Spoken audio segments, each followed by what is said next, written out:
ئەزان سڵاو خۆشحاڵین لە بەرنمەیەکتر ڕاڤە بە دیدارتان شا دەبین. تەوری بەرنمەکەمان زەرورێت یەکڕێزی هەوڵەکانی سەرۆکی هەرێمی کوردستان لە پێناو یەکڕێزی نێوماڵی کورد. ئەم تەوەرە گفتوگۆکەین بە میوانداری زۆر بەڕێز کاک دیاری محەممەد بەرپرسی لیژنەی ناوچەی سەرچناری پارتی دیموکراتی کوردستان. کاک دیاری بەخێربێت و خۆشحاڵی. زۆر سپاس بۆ سپاس بۆ جارێکی تر و دەرفەتە. کاک دیاری ئەوەی کە لە 3 ساڵی ڕابردوو سەرۆکی هەرێمی کوردستان هەوڵێکی گشتگیری هەبوو و بەردەوام هەوڵیا کە سەرۆکاتی هەرێمی کوردستان چەتری کۆکردنەوە هێز و لایەنەکان بێ و ناوبەناویش کە گرژی جۆرێک لە ئاڵۆزی سەری هەڵەیە سەرۆکی هەرێمی کوردستان بەردەوام مبادرەی هەبوو بۆی کە جارێکی تر هێز و لایەنەکان لەو گرژی و ئەستەنگ و دڕدۆنگی بەرامبەرێکتری هەیەە بێنە خوارەوە و بێنەوە بۆ سەرمێزی گفتوگۆ بۆ سەرمێزی سازان و لە بەرچاوگرتنی بەژۆندێ باڵەکانی خەڵکی کوردستان. خوێندنەوەی جەنابەت لەم 3 ساڵی ڕابردوو بۆ هەوڵەکانی کاک نێچیروان بارزانی و سەرۆکایەتی هەرێمی کوردستان لە پرسی یەکڕێزی نێوماڵی کووردا چییە؟ دووبارە سپاس بۆ بینەرانی کەناڵەکەتان، سپاس بۆ ئێوە. دیارە کاک سەربەست سەبارەت بە هەوڵەکانی سەرۆکی هەرێم کاک نێچیروان بارزانی بۆ بابەتی یەکڕێزی و ئاشتەوایی هەمیشە چاوەکان لەسەر بەڕێزیان بوون و ئەو بە کارکتەرێکی بەهێز هەم لە دەرەوە بەهێز و لە ناوەوە بە کارکتەرێکی نەرم لە سیاسەتکردن ئەو پێناسەی هەڵگرتووە. بۆیە لە ئەفو لە هەمیشە لە کاتی قەیرانەکان لە کاتی دوورکەوتنەوەی لایەنە سیاسەکان لەو کاتانەی کە نەکار هەرێمی کوردستان لە عێراق و هەندێک جاریش کارکتەری ڕێزدار کاک نێچیروان بارزانی ڕۆڵی هەبووە لە ئاشتەوایی پارچەکانی تری کوردستان و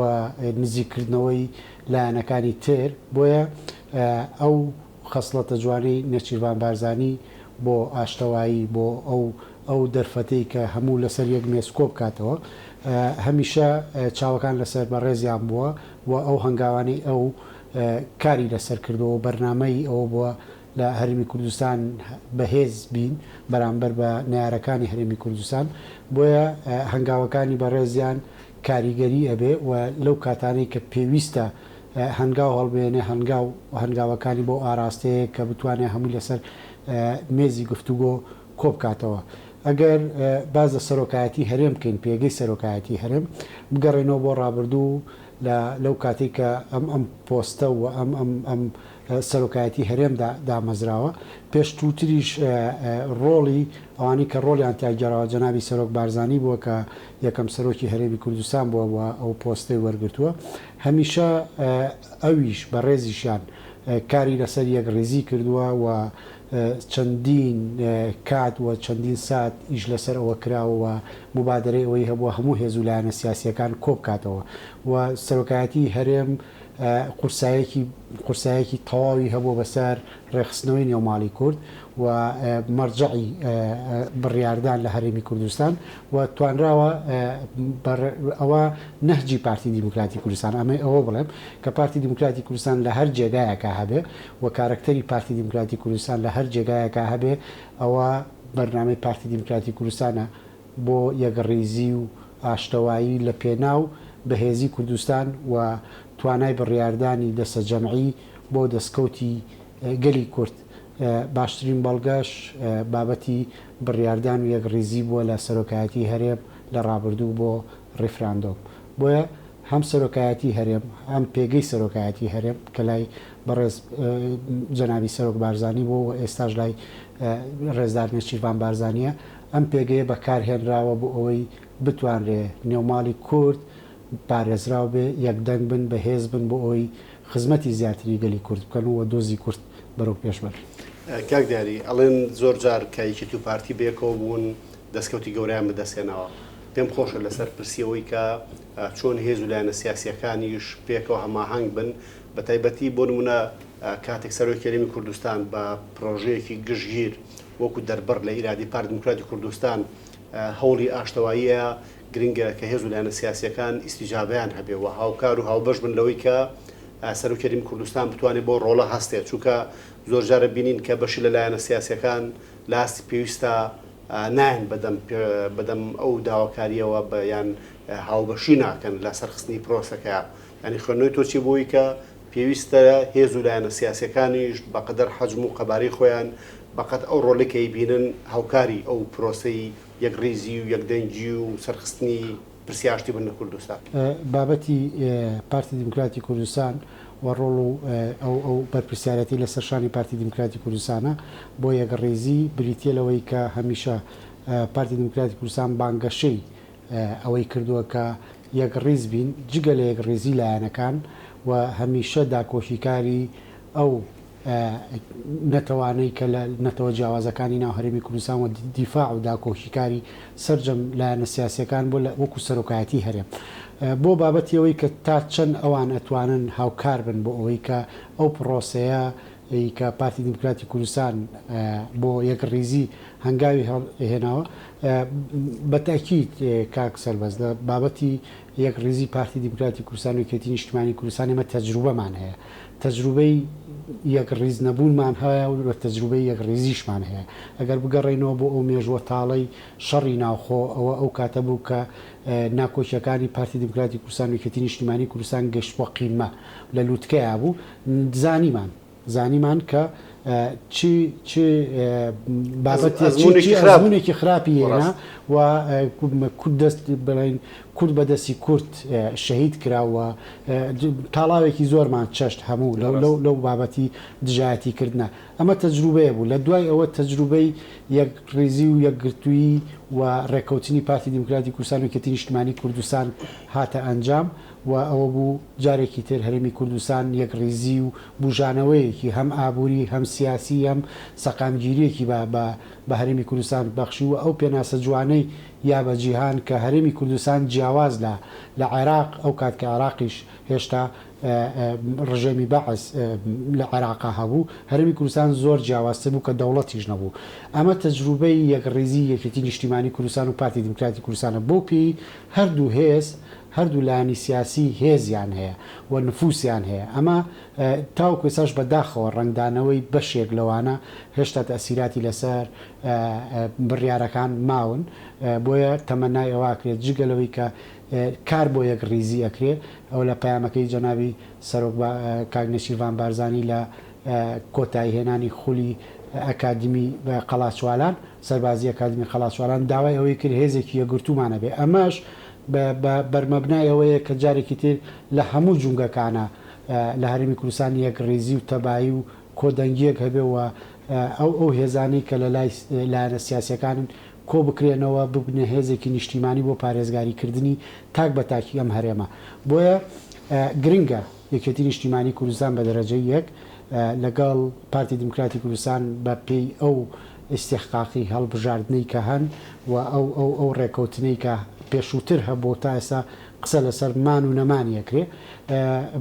جارێکی تر ئەو دڵخۆشی و ئەو زەمان و ئەمانە بنەوە بە خەڵکی هەرێمی کوردستان کە ئەم دوولایەنە هەردووکیان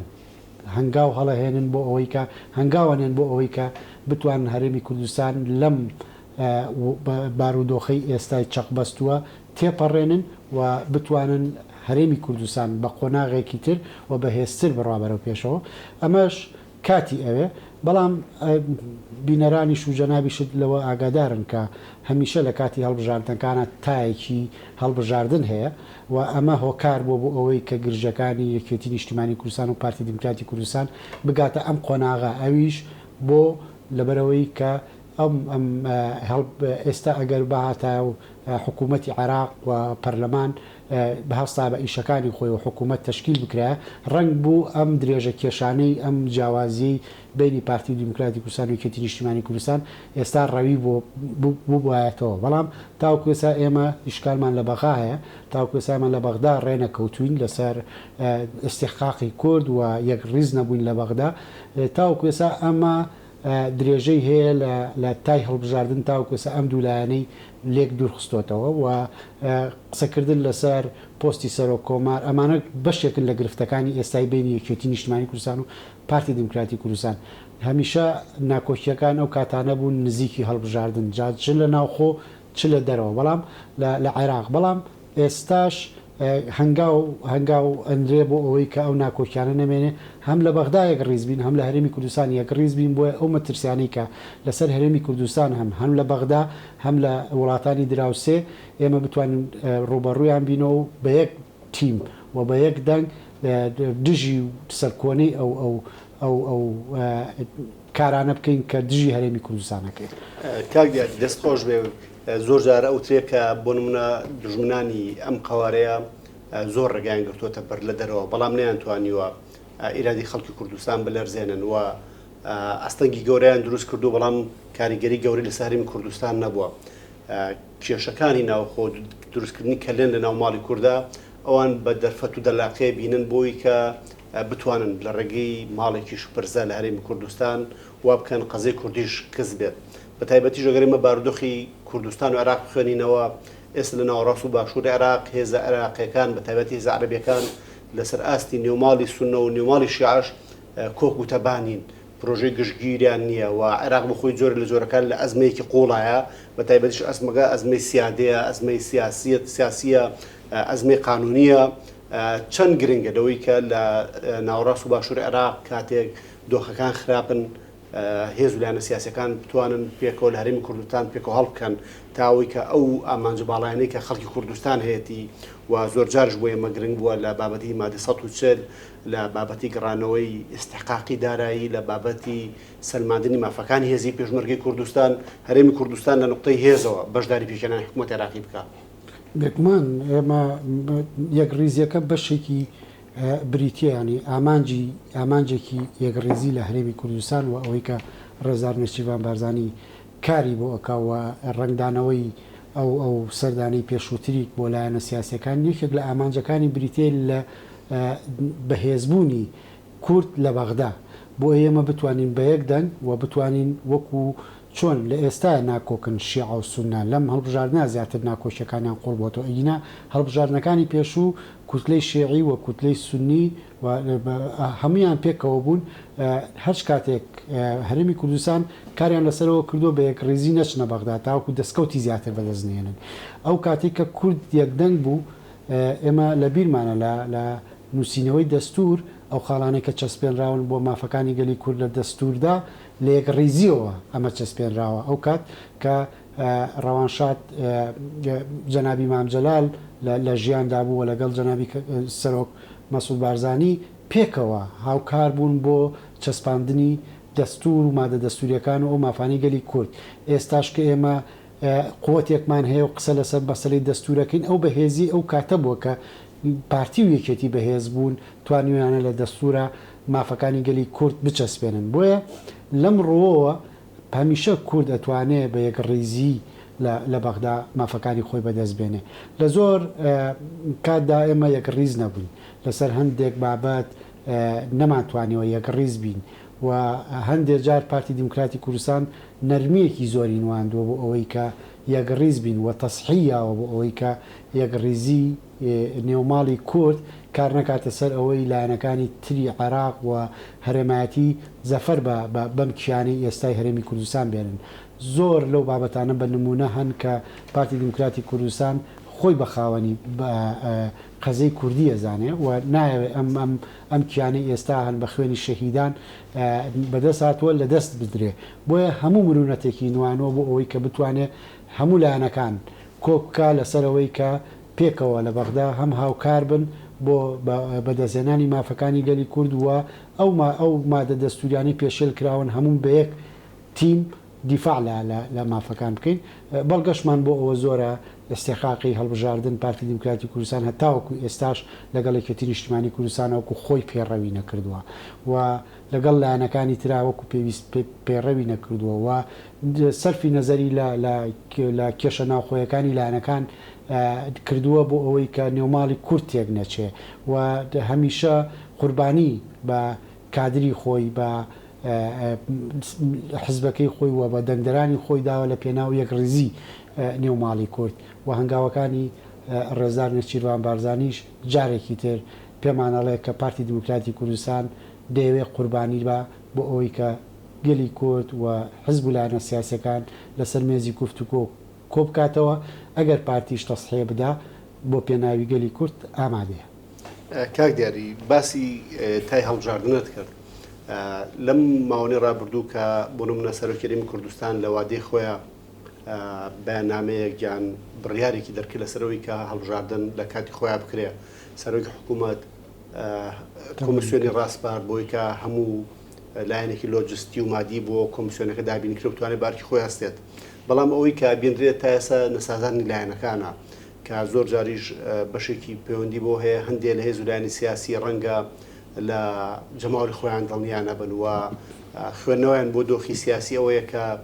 ژمارەی دەنگدەر و کورسی ئەوان دابەزێتە خوارەوە ئەمە واکە زۆر جار کە ئەوان لەو پرەنسیپ و مبادیەیەکی خۆیان بەرزیان کردوێتەوە سەبارەت بە هەڵبژاردن و پاراستنی مافی دەنگدەر و ئەوەی کە هەڵبژاردن 4 ساڵ جارێک لە کاتی خۆیان بکرێت بە زۆر لە جۆرەکان تەڕاجعیان کردووە و دۆخی گشتی تووشی جۆرێک لە گرژیەکەن خوێندنەوەی تۆ چێ بووی کە مادەم سەرۆکیەرێمی کوردستان و سەرۆکی حکوومەت لە وادەی خۆیان بەیاننامەیان دەرکردووە و جیهەتی ڕسمیان ڕاستپاردوو بۆی کە ڕێکارەکانی هەڵبژاردن بگیرێتە بەر هێز و لایەنە سیاسیەکانیش لە شوێنی دروستکردنی ئەستەنگ هاوکار بن هاوبەشی بکەن لەوەی کە جارێکی تر بچنەوە بەردەمی دەنگدەر و ئەم مافەی خەڵکی کوردستان ئەم مافەی هاوڵاتی بسلمێنن و بیپارێزن لەوەی کە خەڵک 4 ساڵ جارێک لە ڕێگەی سندوقخانی دەنگدانەوە سەرۆکێکی هەرێمی نوێ حکوومەتێکی نوێ و کابینەیەکی نوێ حکوومەت و ژمارەیەک پەرلەمانتاری نوێ و سەرۆکاتێکی پەرلەمانی نوێ هەڵبژێرێتەوە. کاک سەربەست ئێمە بە دەرەوەی لە ناوخۆ پێویستمان بەمێ پێویستیشمان بەوە هەیە کە بۆ پێی ئێمە دەوڵەت نین و هەموو وڵاتان چاویان لە هەنگاوەکانی کوردستانە بۆ ئەوەی تا چەند بزان ئەم هەرێمە لە ڕووی دیموکراسیەوە پراکتیزەی ئەو دیموکراسیاکە واجبی سەرۆکی هەرێمی کوردستانە و سەرۆکی حکوومەتی هەرێمی کوردستانەوە مەبدەئی هەردووکیان و حیزبەکەشیەتی کە پرۆسی دیموکراسی وەکو خۆی بەڕێوە بڕوە و دەسا و دەستکردنی دەسەڵات ئەگەر بێت و ئێمە ترسمان لە ڕادەستکردنی دەسەڵات هەبوایە ئەوە پارتی دیموکراتی کوردستانە بۆە ڕێگر وایە لەوەی کە سەرۆکی هەرێم لای پارتی دیموکراتی کوردستان و سەرۆکی حکومەت لای پارتی دیموکراتی کوردستانە ئەوە ئەو ترسیلەوە هەبواە کە پێگە و کورسیەکەی لەدەست بدا بۆیە باسی هەڵبژاردننی ناکردووە بەم ئاراستەی ئێستا ڕۆشتووە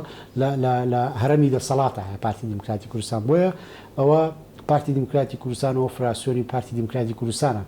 کە لە دوای هەڵبژاردن کاری لەسەرەوە کرد و بانگەشەیەوەی کردووەوە یەکێک لە دروشمەکانی پارتی دیموکراتی کوردستان لە هەڵبژاردننی پەرلەمانی کوردستان لە ئەم خولەی کە ئێستا هەیە بریتی بووە لە دیسانەوە هەموارکردنەوەی ئەو ڕژنووسی دەستور بۆ هەرێمی کوردستان و لە پاڵ ئەوەدا یاسای هەڵبژاردن کە کاتێکی زۆر لە بەردەست پەرلەمانتاران و حزبولانە سیاسەکانە بوو قسەی لەسەر بکەن و ئەو پرسانەی ڕەهەندی نیشتیمانیان هەیە کۆک بوونا لەسەرەوەی کە بتوانن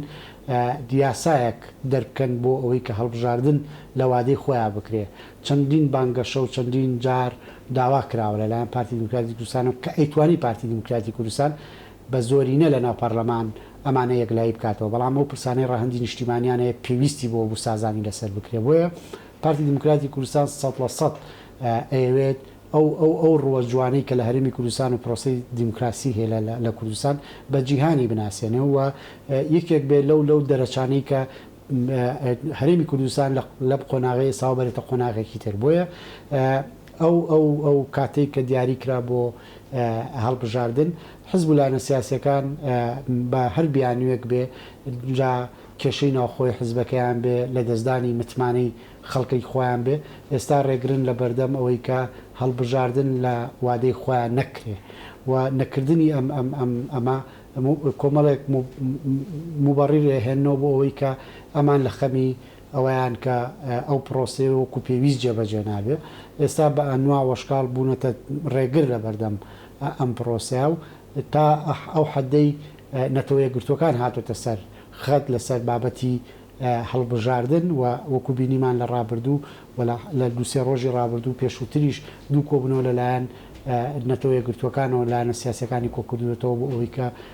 لەم پرۆسەیە بەردەوام بن و ئەو مەترسیانی لەسەر هەرێمی کوردستان هەیە کۆیان بکاتەوە مەترسیە نەمێنێ بۆیە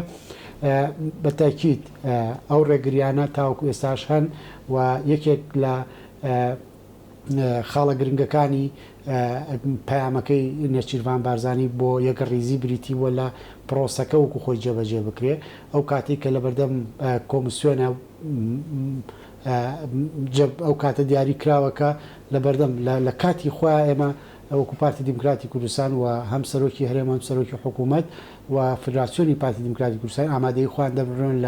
لە کاتی خۆیانمان ئامادەن بۆ هەڵبژاردن و کۆمسیۆن شەژمانی پێویست بووە شەژمانەکان لە بەردەستا بووە بەڵام ئەوە لایەنەکانی تر بوون ئامادە نەبوون هەر جارە بە بیانوێک ئێستا لە کێشمی ئەوان ئەو نەتەوانی کە لە هەرێمی کوردستانن و ئەوانی کە تورکمان و ئاشور و کلدانەکان بیانوویان لەسەر ئەو بابەتە هەیە کە جوانی هەرێمی کوردستان و جوانی ئیدارەدانی کوردستان بریتە لە پارێزگاریکردن لە مافەکانی ئەوان و پێکەوە ژیان لە هەرێمی کوردستان جگەلەوە بابەتی هەڵبژاردننی بازنەکان و یاسای هەڵبژاردن ئەگەر ئەمە بکرێت یاساکە هەموار بکرێتەوە تەنها ئەمە نییە کۆمەڵێک بابەتی ترن کە ئەبێت لە یاساکە هەموار بکرێتەوە بابەتی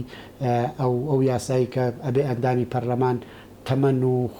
خوێندەوار یعنی مەرجەکانی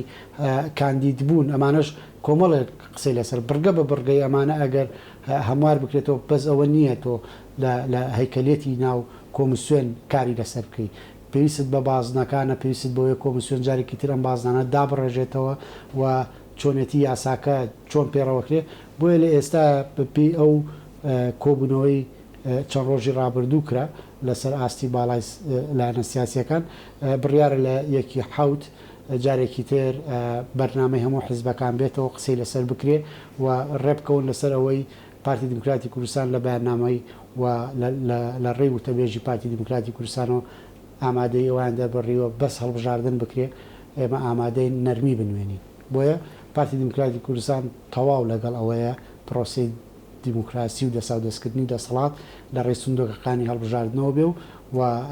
بڕوای تەواوی بە پرۆسی دیموکراسیە کاک دیار دەست خۆش بێ سواز بۆ هەموو شیکردنەوەکانت بەرەو کۆتایی بەرنامەکە ڕۆین ئەگەر لە کورتترین قسەیە پێوان بڵێ دوای ئەو دەست پێشخەریانەی سەرۆکی هەرێمی کوردستان و کۆکردنەوە هێز و لایەنە سیاسیەکان لە سەرۆکاتی هەرێمی کوردستان و بەشداریکردنی پلاسخار وەکو نوێنەری نەتەوە گرتوەکان و هەماهەنگێک بۆ ئەوەی کە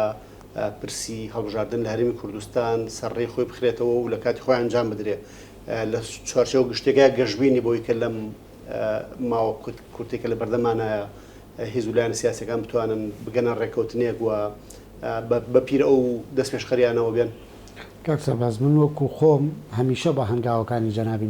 کاک نێچیروان بارزانانی گەشتبین بووم چ لە دەرەوە چ لە ناوە چونکە متمانەی تەواوم بە تواناکانی کاک نێچیروان هەیە کە هەم لە دەرەوە مافەکانی ئێمە بپارێزێ و هەم لە ناوخۆش بتوانێت کاریگەریەکی وای هەیە بتوانێت ئەو ترس و خەم و دڵە ڕاوچەیە کە بۆ هەمیشە گەشتوتە ئاستی ئەوەی کە ترس نیگەرانی هەبێت لە شەڕی براکوژی جارێکی تر لە کێشەی سیاسی لە هەرێمی کوردستان هەنگاوەکانی نێچیروان بارزانی بۆ من و بۆ خەڵک بە دەر لە پارتی دیموکراتی کوردستان لە ئاستی قیادەی لایەنە سیاسیەکان هەر بە نمونە لەم ڕۆژانە بەڕێز مەلا بەختیار ئەوە لە زاری ئەوەوە کە نێچیروان بارزانی بۆ خۆی خەسڵەتی ئەوە هەیە بۆیە من گەشتبینم ئەو کاتەی ڕێزدار نێچیروان بارزانی و هەر قیادەیەکی من چونکە من متمانەی تاوم بە حیزبەکەی خۆم هەیە هەچ هەنگاوێک لە قیادەی ئێمەوە بدرێ بۆ ڕێکەوتن بۆ سازان گەشتبینی نەک بە پارتیەکان گەشتبینی بە هەموو خەڵکی کوردستانەدا بۆیە ئەو هەنگاوانەی ڕێزدار نێچیروان بارزانی دوێنێ کۆبوونەوەیشکەی بە دوای خۆیان هێناکە سەرۆکیەتی نیشتیمانی کوردستان لەگەڵ سەرۆکی حکوومەت دانیشتون بۆ گیر و گرفتانی کە هەم جگە لە لایەنە سیاسیەکان ئەو گرفتانی کە لە بینی حکوومەت و حزبیشا هەیە ئەو لە تێگەشتنی کە لە بینی حکوومەت و بە تایبەت ئەم سنوورا و سنووری سلێمانی کە کۆمەڵە کێشە هەن تاوکو ێسان لە بەردەمی خەڵکا ڕوون نەبووەوە کێشەکە حزبیان حکومیە بۆ ئەمە هەنگاوەکانی سەرۆکی حکوومەت هەم لە ڕێی ئیداریەوە وەکو پارێزگاکان کۆبوونەوەی کردو بۆی ئەم دۆخەی ئێستای سلێمانی تێپەڕێنن هەم لەگەڵ ئەو حزبەی کە خۆی بە خاوەن نفوسی سلێمانی ئەزانێ دوێنێ کۆبوونەوە کراوە ئەمانە هەمبووی هەنگاوەکانی ڕێزدار نێچیروان بارزانیە کە خەڵک گەشتبینە نەک دیاری نەک کادری پارتی هەموو خەڵک گەشتبینە بۆیە تەمەنایەوەکەین یەک ڕێزی باڵکێشە بەسەر هەموو لایەنە سیاسیەکان و یەکدەنگ و کۆدەنگ بین بۆ مافەکانمان هەم لە بەغدا و هەم لەو مەترسیانی کە لە چواردەور لەسەر هەرێمی کوردستانەیە و پاراستنی ئەم کیانە ئەرکی تاک بە تاکی هەرێمی کوردستانە چونکە هەمومان لە یەک کەشتیین ئەگەر کەشتێکە نەغڕۆ بێ هەمومان پێکۆنەوە. کاکدیاری محەممەد بەرپرسی ناوچەی سەرچناری پارتی دیموکراتی کوردستان سواز بۆ ئامادەبوونت لە بەرنامە ڕاوا و سواز بۆ وشیکردنەوەکانت. زۆر سواز بێت. ئازیزان بەم جۆراتی نەکۆتایی بەرنامەی ڕاوا تا ڕاوەکردنێکی تر بەخواتان ئەسپێرین و خواتان لەگەڵ بێت.